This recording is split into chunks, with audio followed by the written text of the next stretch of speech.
वर ठेवणे माननीय प्रधानमंत्री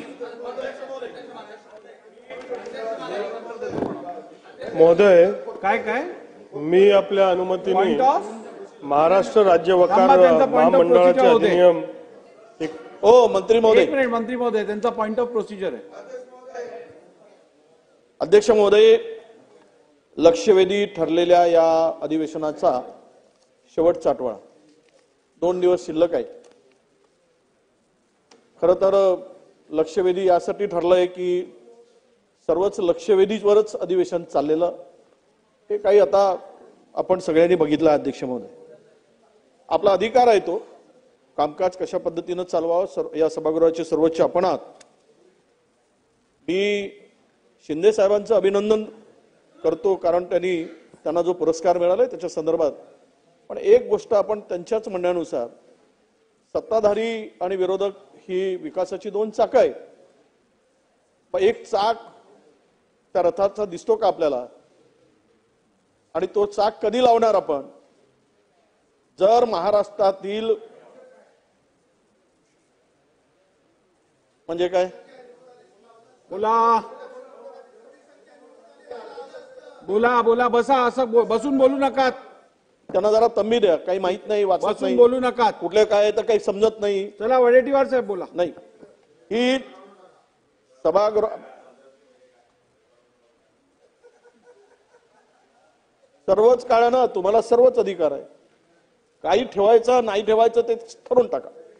पण अध्यक्ष महोदय, एक चांगली प्रथा परंपरा गेल्या अनेक वर्षाची या सभागृहाची, संख्याबळ उल्लेख केला गेला। माझी विनंती आहे आपल्याला, मी तरी वाचण्यात, मला आता इतके वर्ष झालेत आम्ही या सभागृहामध्ये काम करतोय, खालच्या वरच्या सभागृहात काम करायची संधी मिळाली अध्यक्ष महोदय। पण आपल्या विधानसभेमध्ये विरोधी पक्षनेता निवडताना कुठल्याही संख्याबळ बघितलं असा काही उल्लेख नाही। कदाचित आपण पार्लमेंटचा उल्लेख करून महाराष्ट्रामध्ये विधानसभेच्या संदर्भात तो विचार करत असाल तर तो आपला अधिकार आहे, परंतु ही नवीन परंपरा आपण पाडू नका। 2 दिवस शिल्लक आहे। महाराष्ट्रामधील सरकार म्हणून काम करत असताना सत्ताधाऱ्यावर अंकुश हा विरोधी पक्षाचा असावा। ठीक आहे, तुम्हाला बहुमत प्रचंड दिलं, परंतु त्या बहुमताच्या जोरावर एकतर्फा कुठेही कामकाज दिसू नये किंवा महाराष्ट्रातील जनतेला तुमच्या चुका काढण्याची संधीच मिळू नये, म्हणजे तुम्ही बेफाम व्हाल, सत्ताधारी बेफाम होतात अध्यक्ष महोदय।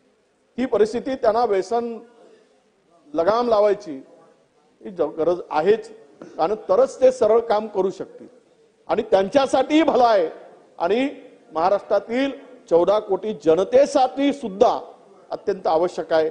म्हणून आपल्याकडे आम्ही अधिक वेळ न घेता विनंती आहे की उर्वरित आजचा दिवस हा अंतिम आठवड्याचा प्रस्ताव आहे।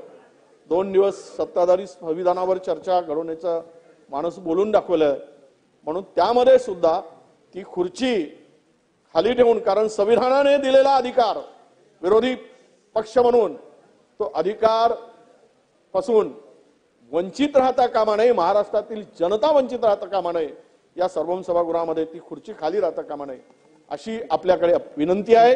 तो निर्णय आपण घ्यावा अशी आपल्याला माझी मागणी आहे अध्यक्ष महोदय।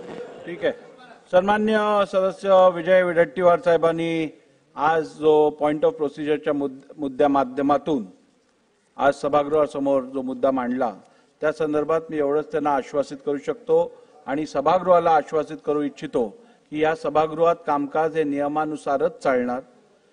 कुठचं चाक कुठे बसवावं हे माझ्या हाती नाहीये, जनतेच्या हाती आहे आणि त्यामुळे जनतेने जी जबाबदारी ज्याला दिली आहे ती योग्यरित्या आपण सर्वजण पार पाडाल याची मला खात्री आहे आणि ती जबाबदारी पार पाडण्यासाठी तुम्हाला जी मदत लागेल आणि नियमानुसार ज्या नियुक्त्या करण्यासंदर्भात आपण विनंती केली आहे त्या संदर्भात नियमानुसार विचार केला जाईल आणि योग्य निर्णय घेतला जाईल।